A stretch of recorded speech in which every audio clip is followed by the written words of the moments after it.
Chapter 30. And Moses spake unto the heads of the tribes concerning the children of Israel, saying, This is the thing which the Lord hath commanded. If a man vow a vow unto the Lord, or swear an oath to bind his soul with a bond, he shall not break his word. He shall do according to all that proceedeth out of his mouth.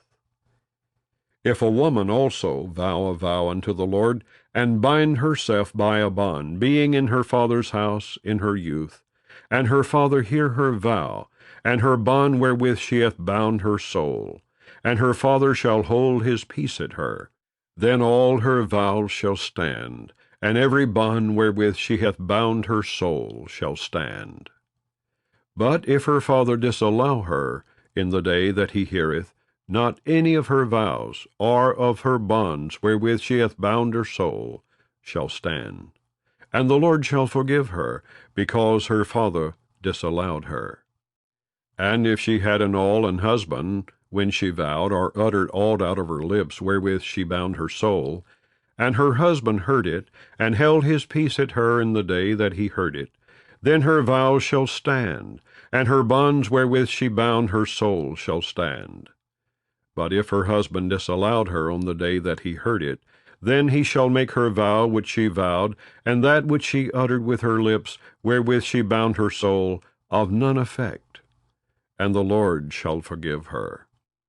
But every vow of a widow, and of her that is divorced, wherewith they have bound their souls, shall stand against her. And if she vowed in her husband's house, or bound her soul by a bond with an oath, and her husband heard it, and held his peace at her, and disallowed her not, then all her vows shall stand, and every bond wherewith she bound her soul shall stand. But if her husband hath utterly made them void on the day he heard them, then whatsoever proceeded out of her lips concerning her vows, or concerning the bond of her soul, shall not stand. Her husband hath made them void, and the Lord shall forgive her. Every vow and every binding oath to afflict the soul, her husband may establish it, or her husband may make it void. But if her husband altogether hold his peace at her from day to day, then he establisheth all her vows, or all her bonds, which are upon her. He confirmeth them, because he held his peace at her in the day that he heard them.